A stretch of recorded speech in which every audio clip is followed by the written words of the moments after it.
उन्होंने एक बड़ी गहरी बात कही थी कि शिक्षा शेरनी का दूध होता है और जो इसको जितना पीता है उतना ही दहाड़ता है।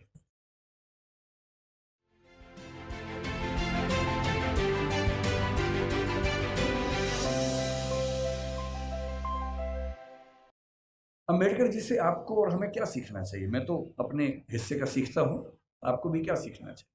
उनसे हमें मुख्य रूप से 3-4 बातें सीखनी है। उन्होंने कहा कि मैंने जो कुछ सीखा है 3 व्यक्तियों से सीखा है। बुद्ध से सीखा, कबीर से सीखा और ज्योतिराव फुले से सीखा। सच बात है कि उन्होंने अपनी माँ भीमा बाई से भी बहुत कुछ सीखा, क्योंकि माँ ने ही सिखाया था कि भूल के भी झगड़ा मत करना, पढ़ना। और उनकी जिंदगी में एक टर्निंग पॉइंट ये भी था कि जब उनकी माँ की मृत्यु हो रही थी तो कोई वैद्य उनके घर तक नहीं आए, क्योंकि वो अछूत महिला थी, तो वैद्य उनके घर में कैसे आ सकता था? और तब उनको लगा कि मेरी माँ जिस रोग से मरी वो तो चलो एक दैहिक रोग था, पर ये समाज जिस मानसिक रोग से ग्रस्त है उसका इलाज जरूरी है। और जीवन भर उन्होंने वो किया।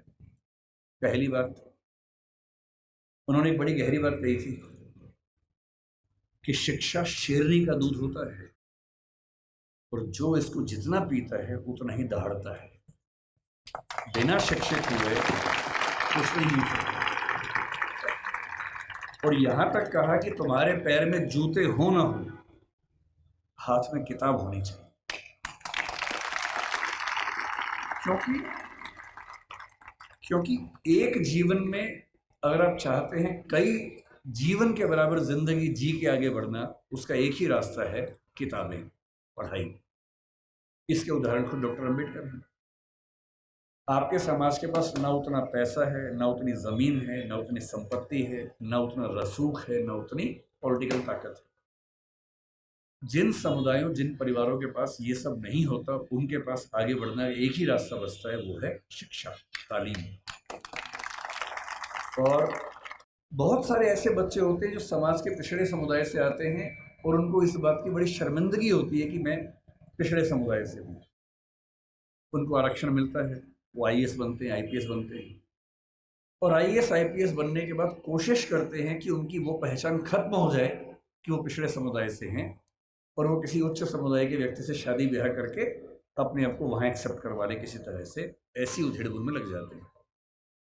मैं आपसे एक बात का निवेदन करना चाह रहा हूं, जिस समाज से आप हैं उस समाज को लेकर शर्मिंदा कभी नहीं होना है, एकदम नहीं होना।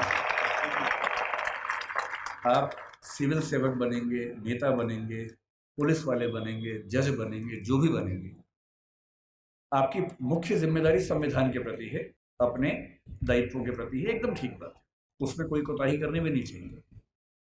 पर ध्यान रखना है, आरक्षण के पीछे का मूल तर्क क्या है? आप सोच के देखिए कि इस देश में कुल नौकरियां अगर मैं मान लूं केंद्र में, तो 1 लाख के आसपास, जिनमें एससी समाज की 15,000 के आसपास होंगी। एससी समाज की कुल आबादी अगर हम देखें, इस समय 16% से ऊपर आबादी है।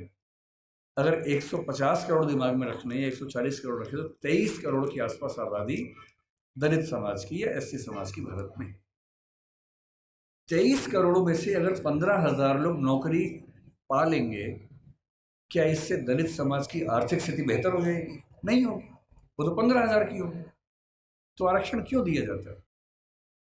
आरक्षण का उद्देश्य ये नहीं है कि लोग अमीर हो जाए, वो तो 15,000 होंगे।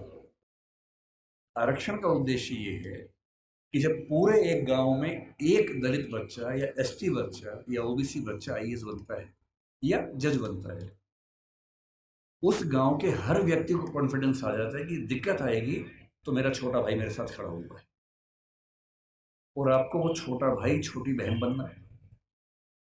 जिस दिन आप सफल हो जीवन में, आपके समाज ने बहुत आहुति दी है आपकी सफलता में, और आप जिंदगी भर भी उनकी मदद करेंगे तो अपना उधार चुका नहीं पाएंगे। कोई कोई ऐसा काम नहीं करना जो गैर कानूनी हो, जो असंवैधानिक हो, ऐसा नहीं करना है। अपनी नौकरी की हदों में रहना है, अपने नियमों का पालन करना है। लेकिन जैसे आप आईएएस बनेंगे, आपके परिवार में कोई संकट में होगा, आप उसकी हेल्प करेंगे ही करेंगे। ठीक वैसे आपके समाज में कोई संकट में है, पुलिस यदि उसके साथ बदतमीजी कर रही है, गैरकानूनी कृत्य कर रही है, तो उस पुलिस को आप फ़ोन करेंगे तो उसके साथ कुछ गलत नहीं होगा, ये आप पक्का कर सकते हैं। अंबेडकर साहब से सीखना चाहिए कि मैं जिस पृष्ठभूमि से हूँ, उस पे शर्माना नहीं है। अगर वो पीछे की स्थिति है तो उससे लड़ना है और अपने साथ-साथ अपने पूरे समाज को मुख्य धारा में लाने के लिए एड़ी-चोटी का ज़ोर लगाना है। ये सीखना है। तो पहली बात सीखनी है पढ़ाई, दूसरी बात सीखनी है अपने समाज का साथ देना, पीछे कोई भी हट सकता है। जाति को लेकर कबीरदास ने बड़ी गहरी बात कही थी कि व्यक्ति की पहचान उसकी योग्यता से होनी चाहिए, मेहनत से होनी चाहिए, जाति में क्या रखा हुआ है। उन्होंने कहा जाति ना पूछो साधु की, पूछ लीजिए ज्ञान, ज्ञान पूछो, मोल करो तलवार का, पड़ी रहन दो म्यान, म्यान में क्या रखा है, तलवार की कीमत है। और यदि हम कहते हैं कि पिछड़े समाज के लोग पढ़ने में पीछे हैं, तो ऐसा क्या था कि एक बच्चे को मौका मिला और वो पूरी संविधान सभा में सबसे ज़्यादा पढ़ा लिखा व्यक्ति बन गया। इसका मतलब है कि अवसर मिलें, जुनून हो तो व्यक्ति कुछ भी कर सकता है,